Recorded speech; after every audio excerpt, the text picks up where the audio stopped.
How to make $4,000 per month using a camera.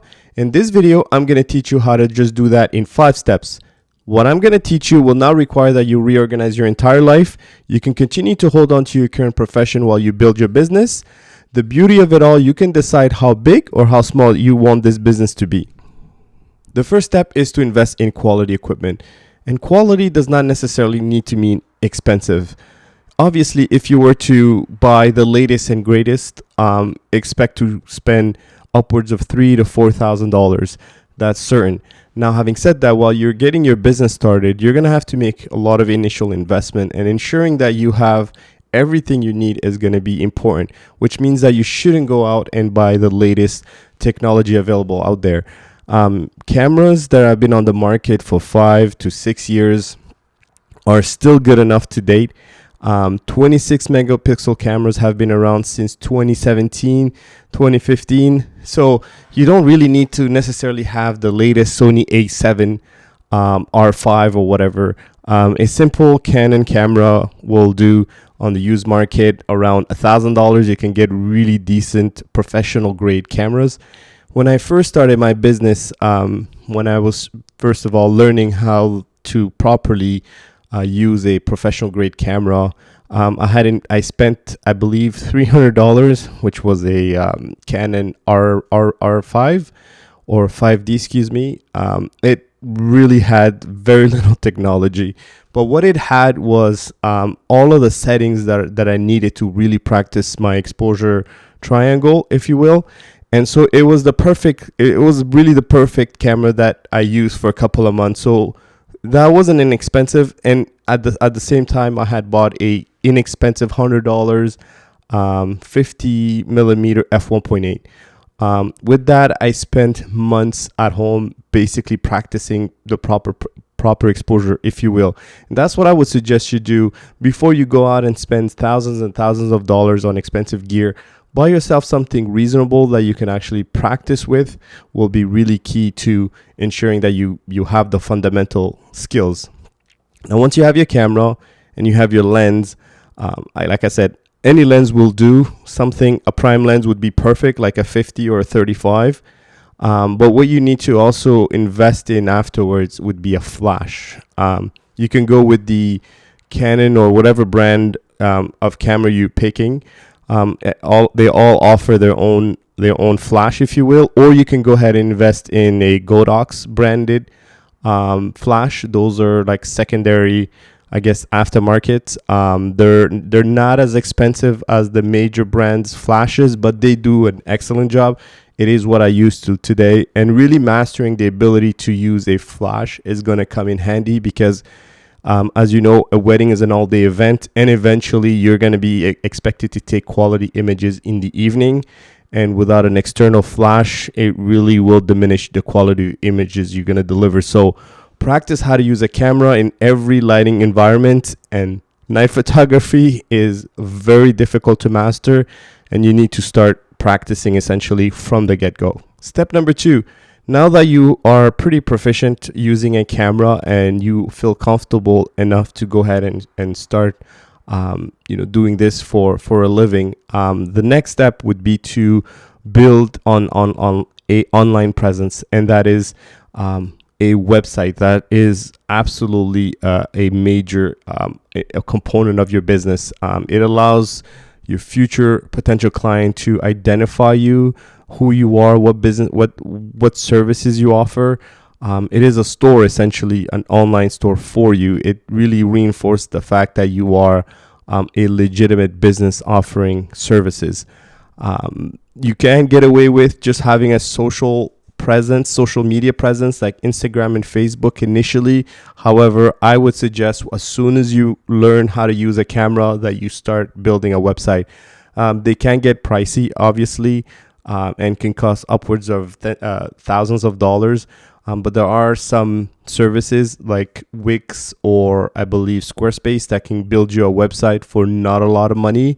You can start there and then reassess down the road. But really building an online presence is very important for search engine optimization. You want your clients to be able to find you on Google eventually. So like building that web presence is super important. And the main pages that you should have at the bare minimum when it comes to building an online a website is clearly a home page, and then afterwards an about you page, so people know who you are, how long you've been doing this for, what services you offer. Then you want to include a pricing page. So if you offer multiple packages, that's where you'll enter that information.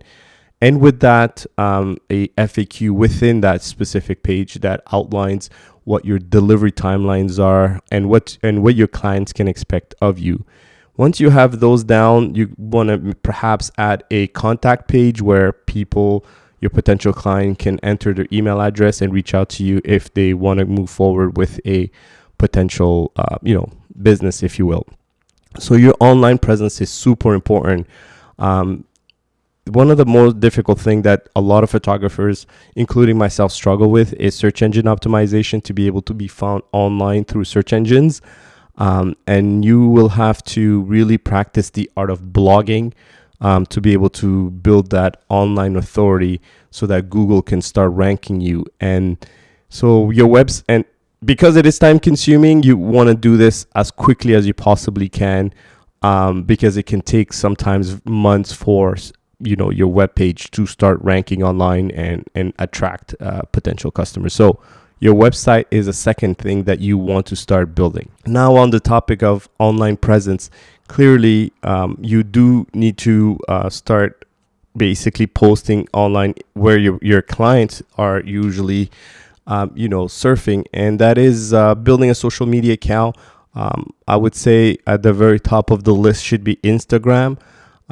Your target demographic, you'll be looking at people in the around 25 to 35, and Instagram is very popular amongst that age group. So being able to showcase your work, you'll definitely have to post on Instagram if you don't already have an account.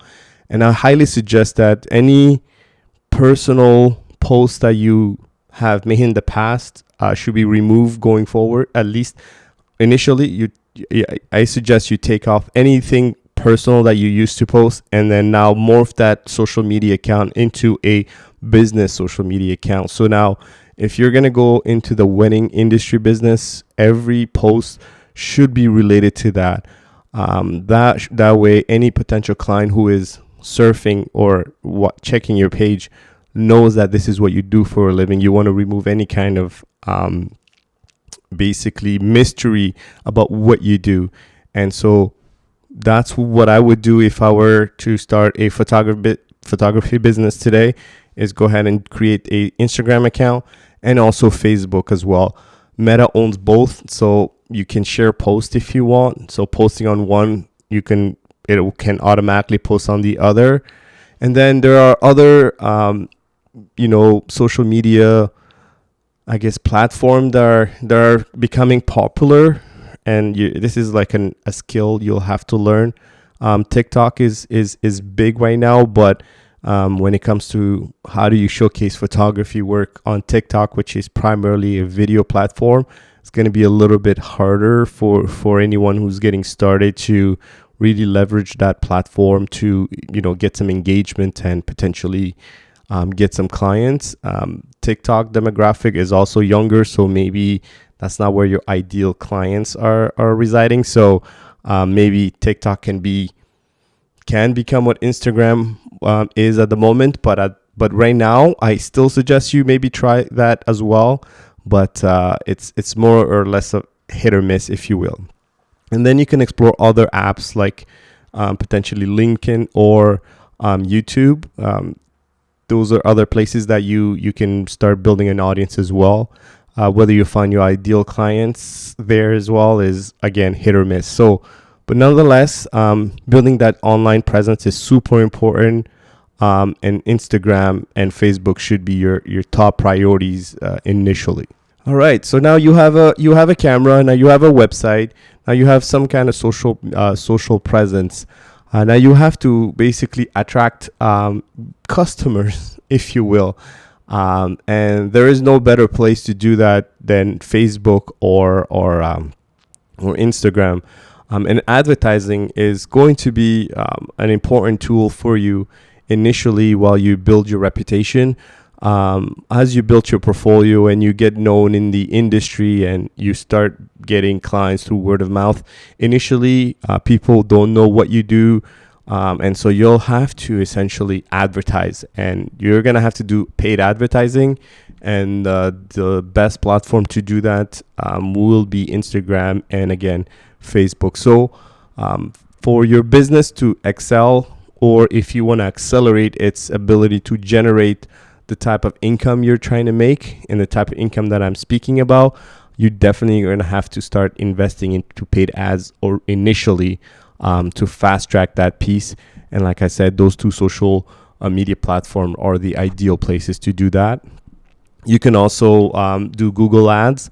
That's another area where you can explore.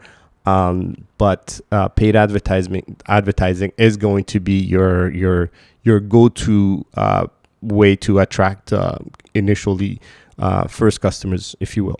All right, we're on the final step, which is gaining exposure and experience. This is going to be, I would say, arguably the hardest thing to do because when you are entering the industry, there's going to be a lot of distrust. One, from your client, because you're obviously not going to have a huge portfolio that you can showcase. And so your clients are going to be a bit apprehensive initially to pay for a service for a very important event like a wedding. And so what I would suggest you do, again, it's likely not going to be an easy thing to do, but shooting for free is probably going to be the first thing you need to do to get your feet wet. That's what I did. My very first wedding, I shot it for free. My clients were kind enough to give me a tip, I guess. I think it was around $40. So I did, I guess, made money on my very first wedding.